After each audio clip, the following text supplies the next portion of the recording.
Jagrata.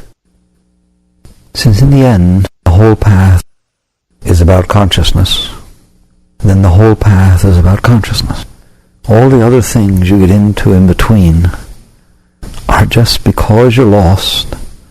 There are things you're given to do to try to gradually move back toward consciousness. But if you're wise, you won't get involved in a trillion, billion practices, beliefs, which do nothing but keep you from where you're going when it's all said and done. In the end, the most direct path is consciousness. What does that mean? You are conscious. Fortunately, you don't have to learn to be conscious or somehow figure out how to become conscious. You're conscious. It is not a question of being conscious. It is a question of what you are conscious of. The light is always shining. The question is, what is it shining on? You get a perfect picture of the path if you view your consciousness as the light of consciousness. When a light shines on something, it illumines it.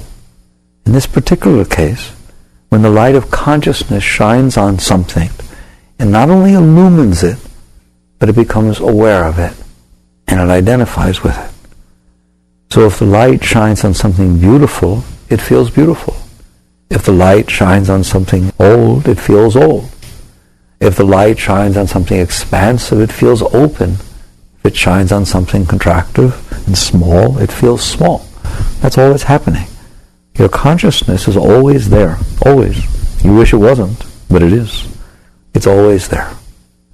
The question is, what is it conscious of? Now, wouldn't it be so bad if you could just choose what you were conscious of? Well, that's what happens. Consciousness goes to whatever attracts it. Consciousness goes to where it feels it needs to do its work, where it feels it has an issue or a problem. And since there are many issues and many problems and many disturbances, your consciousness gets split into many, many different things. If you think I'm talking about things in the world, you've got about 2% of it. Yes, your consciousness is constantly being drawn to different things in the world. There are things you are for and things you're against, things you're afraid of and things that you're desirous or attracted to. What does it mean to be attracted to something? It means if it comes anywhere within 1,000 feet of your consciousness goes right there. It attracts your consciousness. If there are things that you're afraid of, things that you don't want to deal with, it's interesting, they also attract your consciousness. If you doubt that, I always give you the challenge. I have a giant 22-foot rattlesnake. Big snake.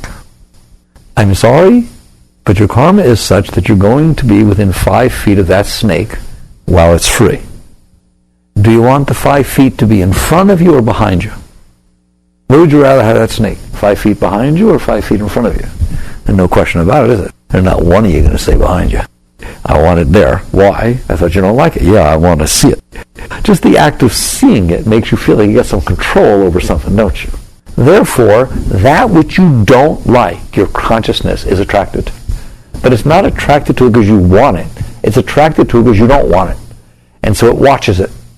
It puts it in front of it so it can keep it away from it. It's the funniest thing in the world when you watch it. Let's say you just got divorced and you were invited to a party and you don't want your ex to be there.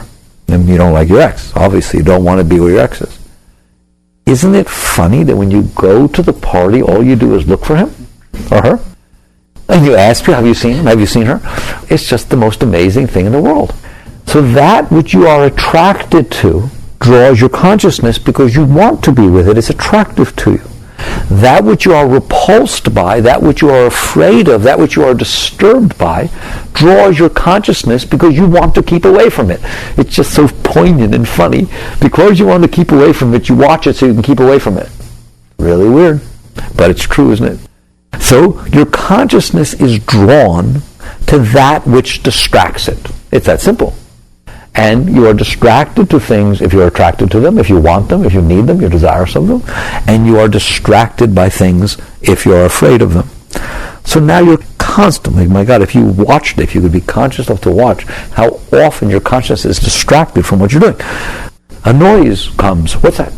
A sight comes, what's that? A person comes, who's that? Smell, sight, touch, sound, anything that comes in through the senses that you either want or don't want. All of a sudden your consciousness is drawn off of what it's doing. How come you're not finished? I got distracted. You say that every day. What does that mean, I got distracted? Such a simple thing to say. That is not simple. That is as deep as it comes. The day that you understand and see what's happening when you say, I got distracted, is the day you are truly on the road to enlightenment. Because what you're saying is that I am consciousness, and my consciousness was focused on something. Something else came and stole my consciousness from what it was focused on. I got distracted. How often do you get distracted? If you could watch, you'd be scared to death how often you get distracted. The outside world distracts you, which is that which you're attracted to and that which you're repulsed by. But that's nothing. That's like 2 or 3%. What you're distracted by is your feelings. You're sitting there looking at something and all of a sudden some fear or some love or some anxiety or some tension or something comes up inside, doesn't it? And all of a sudden that's got your attention. That's nothing. What you're really distracted by is your thoughts. And this is when you're really getting conscious, when you notice that. All day you have these things called thoughts. How many thoughts do you have a day? Ever count them? You better laugh. Why? You count all kinds of things. Why don't you count your thoughts? So the net result is you have a lot of them, don't you? How many do you have at once? You ever have more than one thought going on at once? I better see your pearly whites. I mean, they're just very prolific in there. There's lots of them. You have so many thoughts going on. You have thoughts waiting to come on stage. And you know it. You kind of put them in the background in the stack. In the minute somebody got a little room, they pop in, don't they? And you know they're there. You're just not giving them the energy at that moment. You have thoughts in the foreground, thoughts underneath, thoughts above. You have thoughts flying around all the time, don't you? There are lots of thoughts. And they distract your consciousness constantly. The ultimate example, you're sitting there reading. At least you were reading. You've turned the page 4 times before you realize you didn't read a word. Your eyes passed over it. You read, you mechanically turned the page, but not a single thing got into your consciousness. All of a sudden, you come back, you turn your pages back. What happened? You realize that somewhere's in between the words that said, and then he got on a train that was headed toward Bangalore. And the thoughts are, God, I wish I could go to India. Can you imagine I could go to the ashrams and the pages are turning? That's what happened. Some thoughts started getting made, and they caught your attention. Do thoughts catch your attention? Do thoughts take your attention away from what you're doing? Do you, quote, space out? Do you literally space out? You just go somewhere. Can somebody talk to you and you're really not all that interested in what they're saying? Well, what does that mean you're not interested in what they're saying? Well, what he was saying didn't keep my attention. What does that mean? Where'd your attention go? Into the thoughts. It was boring. It didn't keep my attention. My attention went... It didn't keep my attention. Oh, I love it so much. What do you mean keeping your attention? It means you have this thing called attention, consciousness, and it can be focused on anything. And a moment ago it was focused on the teacher or the lecturer. But then it didn't want to be there. The competition of the thoughts were stronger. They were more interesting. The thoughts about what you're going to do this weekend, the thoughts about what you did last week, the thoughts about your girlfriend, the thoughts about your boyfriend, the thoughts about whatever the heck you want to think about, was more attention-keeping, more attention-grabbing, more interesting than the attention you were supposed to be paying here. Everything we're talking about right now is the essence of spirituality. And the day that you make your spiritual path be about this is the day you will grow every single day of your life. Your entire spiritual path is about nothing but your consciousness. So right now, where's your consciousness? It's like herding cats. It goes wherever the world takes it. It goes wherever your mind takes it. Whatever catches its fancy, that's where the consciousness goes. And it's multiple places at once. Like, I'm kind of listening to you, but really I'm off in here too. It's not like I'm totally somewhere else. I could be. Can you get so lost in a thought that you don't hear anything else that's going on in the room? Of course you can. Can you multitask? Sure. You're good at that. The net is, your consciousness goes places. Just like a light can go places. It shines into these different places. Your entire path is about coming into harmony with, in fact, coming into ownership of your consciousness. Right now, you don't own your consciousness. The things that attract your consciousness own your consciousness. It goes where it goes and takes you with it. And there ain't much you can do about it. If you're supposed to have this big project, but you got a fight with your girlfriend or boyfriend last night, and you're sitting there going to do this project, you're a basket case. Well, why just concentrate on the project? Why do you want to concentrate on the fight? You don't have a choice. Those thoughts are going to keep coming in there. Those emotions are going to keep coming up, and they're going to completely capture your consciousness, and you won't have any for what you're doing. That's what's going on with your life. And where you put your consciousness, that is your life. So since that's true, now we've painted that picture, your consciousness is scattered onto mind, emotions, and objects of sense, and you have almost no control over it at this point. Really, you don't. I mean, you can try all you want to meditate. Oh, no, and then you get up and it's gone, all right? All day. Where is it? Which one of you could look me in the eye and tell me that you could tell me every single place your consciousness went today? Every thought, you should be able to. And there will be a day in which you can. If I asked you, where did your body go? What did you eat? I hope you'll be able to tell me that. You do pay enough attention to where your body went. You pay enough attention to what you put in your mouth. You should be able to know every single place your consciousness went all day. Because you are your consciousness. But that's not what's happening. What's happening is the objects of consciousness own the consciousness. They distract it, they capture it, and it goes there. And every once in a while, you come back and say, oh, what was I supposed to be doing? Then you're in control. And then it's gone. Then you're back. And then it's gone. And that's pretty much a person's life. Your entire path is to herd those cats. That's your entire path. Your entire path is to be what you are, which is a conscious being. Right now, you're kind of a conscious being, but your consciousness is distracted by all these other objects of consciousness. Therefore, it's scattered all over the place. Therefore, even though you have the potential for this centered consciousness, it is not being exercised. It's all over the place. What do you do? Well, what they give you to do is they give you all kinds of things to do, scriptures and mantras and doing yoga. They give you so many things to do. But in reality, what they're really trying to do is get some semblance of control over your consciousness. If you have disciplined things to do on a regular basis, you will have to be conscious enough to do them. Like, for example, satsang, keeping morning and evening satsang. It is one of the foundations of true spiritual practice, is having regular, every morning, every evening, time that you put aside to do what? To harness your consciousness. That's what all the disciplines are. They are all an attempt to say, are you willing to assert will so that your consciousness goes where you decided it would go at a given point in time, instead of going wherever it's distracted to go? So you wake up, but I'm too tired, I gotta sleep. Or your dreams keep you, or this, or the food keeps you. There are a billion trillion things that can distract you from being where it is that you determined you were going to be. So your primary spiritual practice is about regaining your center of consciousness so that you become a conscious being instead of a scattered being whose consciousness is watered down because it's thrown all over the place, drawn all over the place by the objects of consciousness. If you set these disciplines for yourself, the power it has is the power that you discipline yourself to do it. The true power of a mantra is as follows. I'm sitting there saying, Guru, Guru, Guru, whatever it is. God, God, God. And all of a sudden, there's a noise over there. The noise sounds a little bit like the noise I heard when I was 10, when I was down by the beach. My thoughts want to go there and start thinking about 10 down by the beach. So guess what happens? Since I have this commitment, guess what I just did with my consciousness? I said, We're not going over there. We're staying here.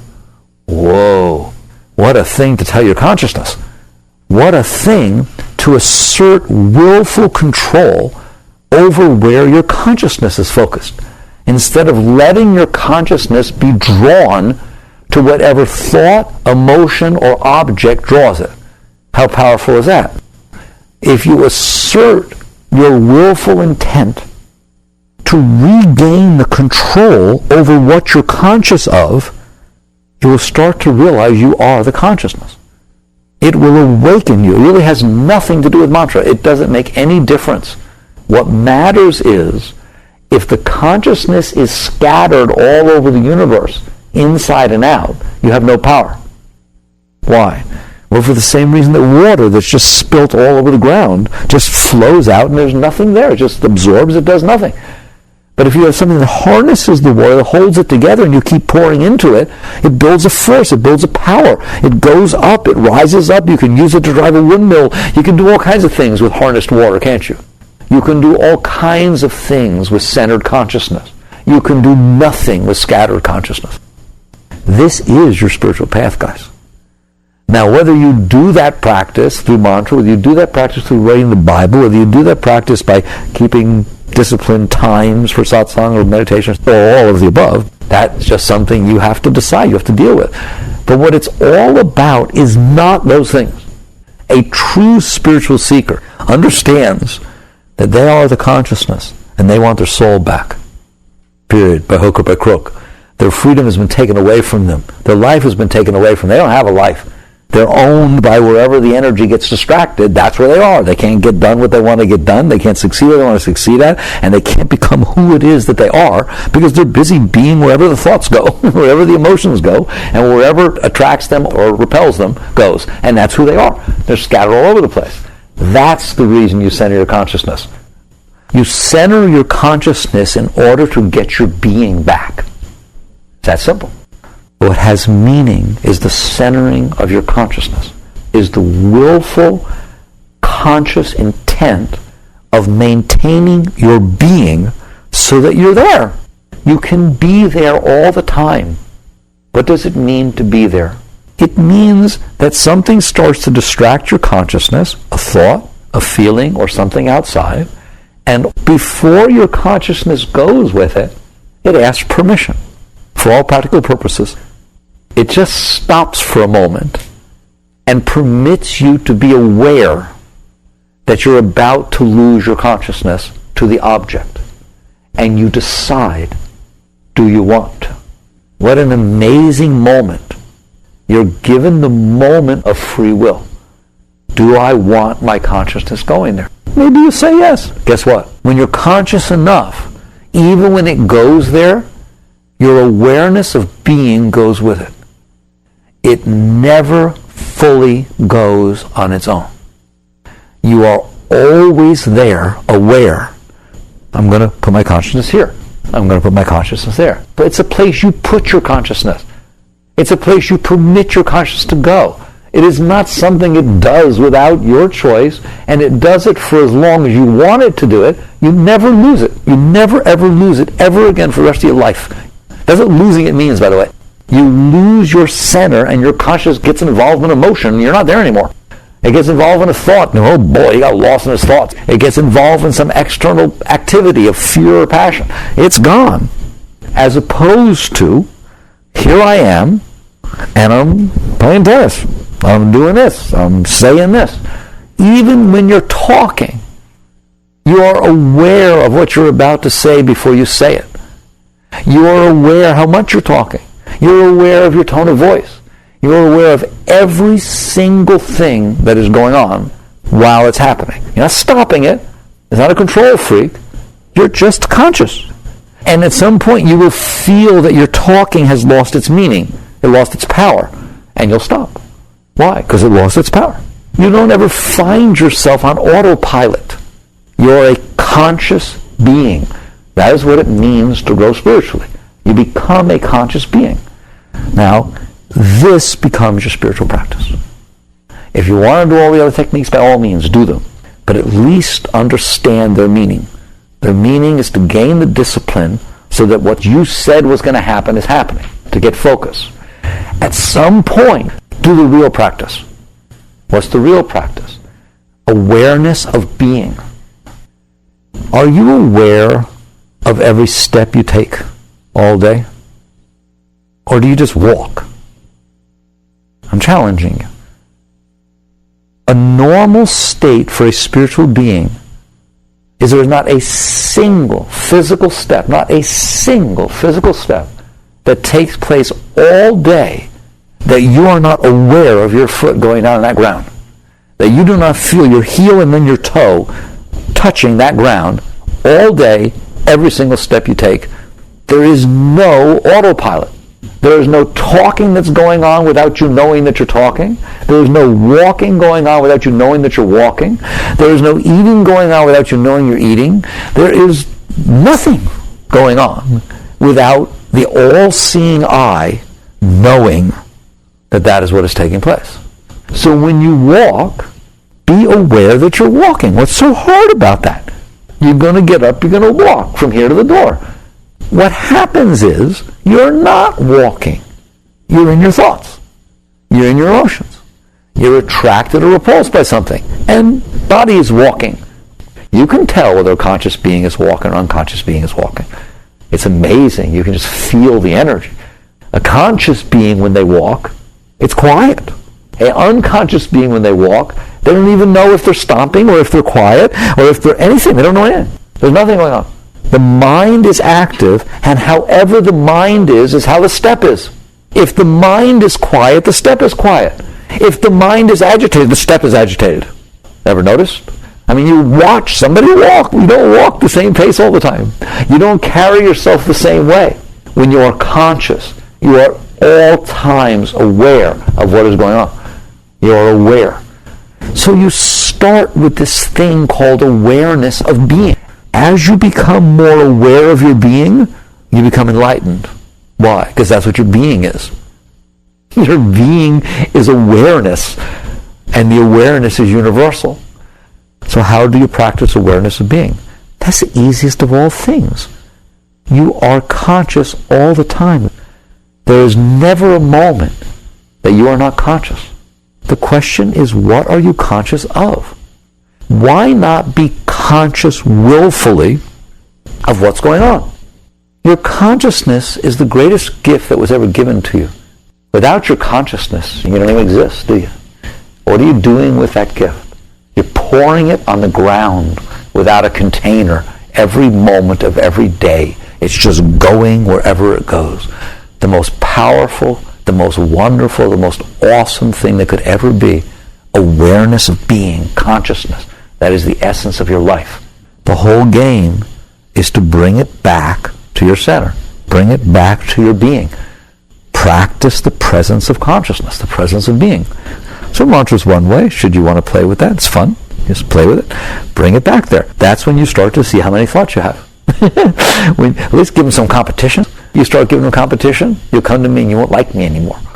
Why'd you tell me to do that? My life's been hell since then. I'll bet it has. Because you decided to stand up against it. You decided to sit there and try to regain your kingdom. And bam, thoughts are going all over the place. This will make you see that. That's one thing. But I'm telling you, this walking thing's easier. From now on, every single time you go to walk, pay attention that you're walking. Feel your feet touch the ground. Now what you're going to find is, you're going to come to me and say, that's hard. Now that's embarrassing. Why would that be hard? See, you win either way. You win either because it's easy and you get to do it, or you win because it's hard and you get to see that it's hard, and that's absurd. Why would it be hard? Well, the first reason it's going to be hard is you won't remember to do it. That's embarrassing. Hey, you remember to eat, all right? You remember to call your girlfriend, you remember to do things you want to do. Well, don't you remember you're walking? So you first start with conditioning yourself to remember. Okay, fine, just do it, it's fun. Then you're going to find you have competition. Your thoughts are your competition. You'll start walking, and your thoughts will just start, and you won't know that you're walking anymore. And I want you to see that. I want you to see that you're losing your life. It's bleeding away into nothing because there's no consciousness. If you're not going to be conscious, why bother being alive? You're not experiencing anything. Tell you what I'm going to do. I'm going to turn off your consciousness, but your whole body will still go through its entire life. You get to get married, you get to have children, but you won't be there. Then at the end, we'll turn it on. And we'll say, see what happened? How would you like that?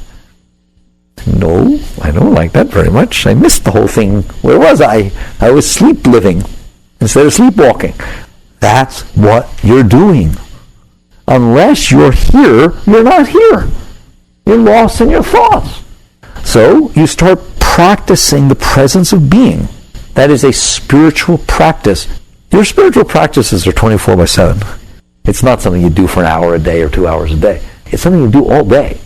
So we started with walking. When you're walking, you pay attention. Your feet touch the ground.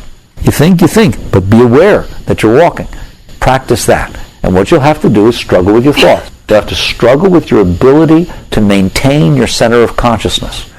You'll think that what you gain from that is that you get to experience walking, which is good. It's fun. Walking is nice. You get to experience things. No. What you're going to gain with every one of these practices is you're bringing awareness, consciousness to bear, to being. And you will start to realize that's who you are. You are awareness.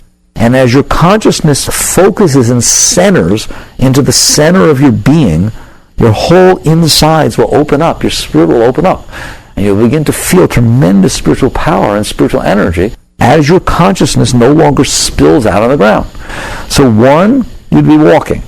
If you want to play with mantra, you want to play with doing something with your thoughts, when it's said and done, and I'm serious, there is a state, and I want you there, that not a single thought,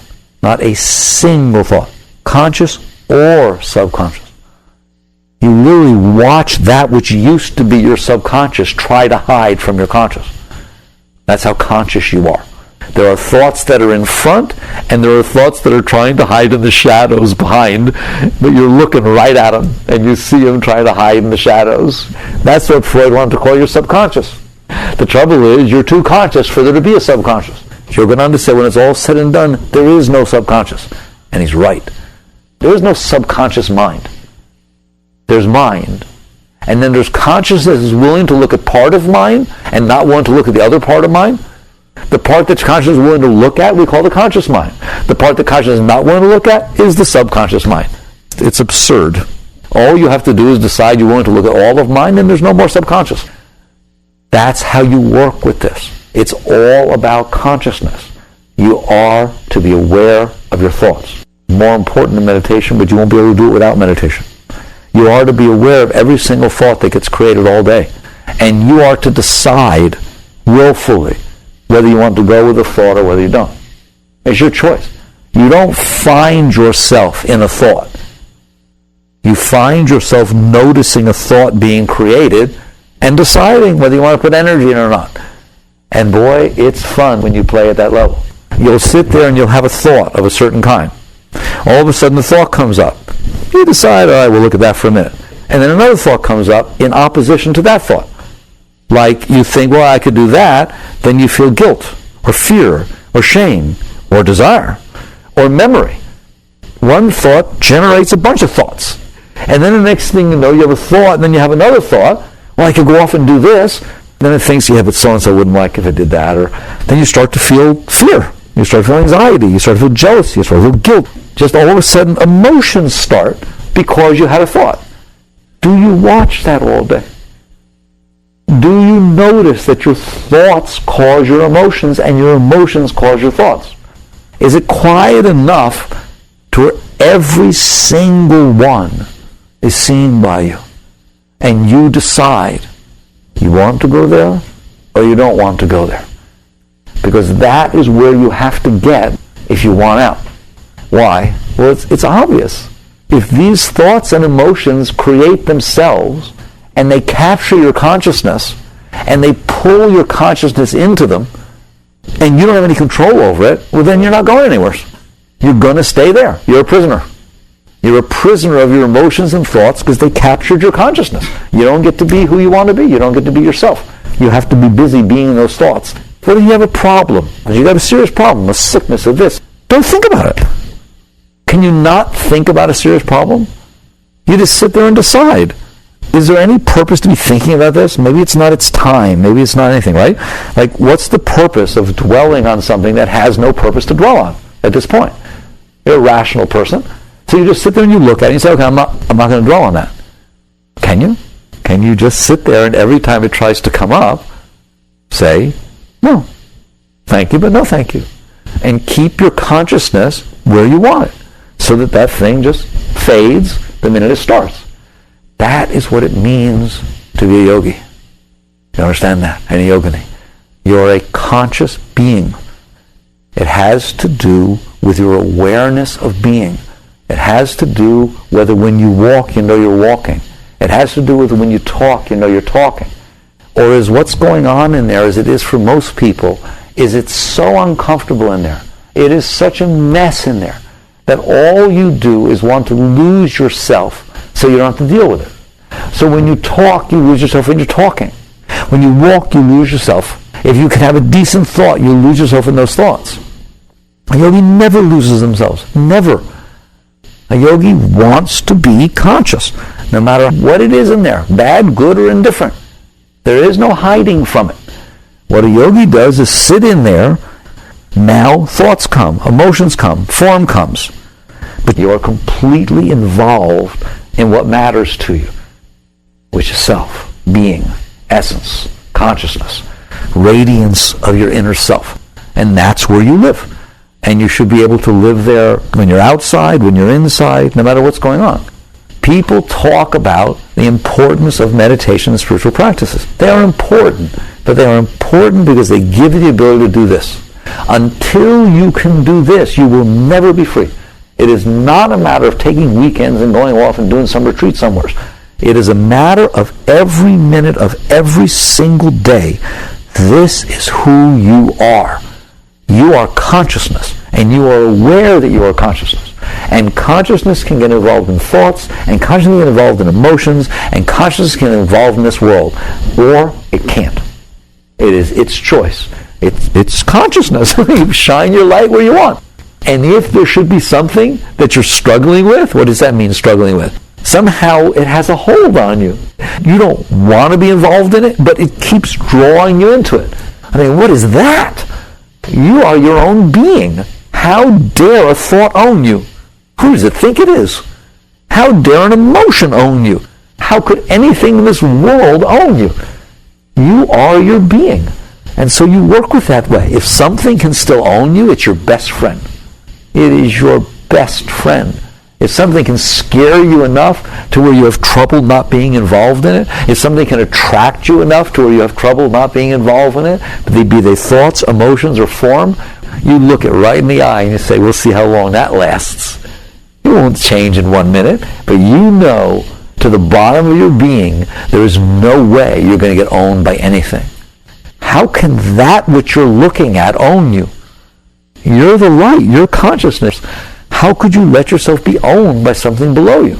And so you look at it and you realize, my God, this thing's got a habit-formed draw on me. That won't last. And you play with it. How? Every time it moves, you let it go. You got that straight? I'm not telling you to suppress it and push it away. That doesn't work. You play with it. That's different than suppressing it. Play with it means your days are numbered. You can draw on me all you want. I'm going to keep letting go. I'm going to keep letting go. Every once in a while, you'll draw too far. I'll get back. I'm letting go. It's like riding a horse. You know, throw you a few times, you get back on. But when it's said and done, you're well aware who's going to win. There ain't no way you're not going to ride that horse. There is no way that anything is going to own your consciousness. Anything. As you work with this, with your walking, with your talking, with a mantra, with meditation, whatever it is, you liberate yourself.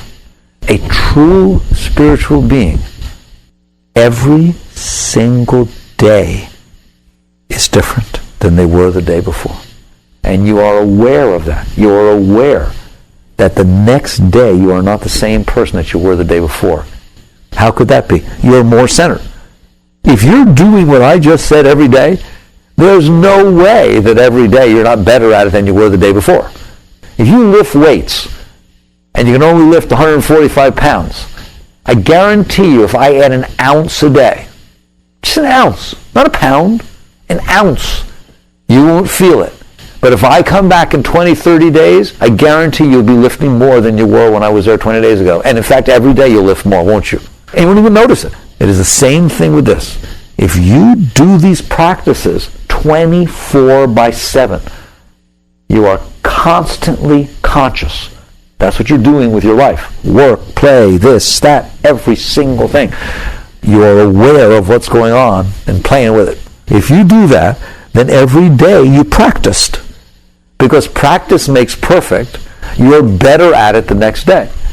The very fact that he yelled at you and you lost it for a little while and you got back up and caught yourself means tomorrow you'll be better at that.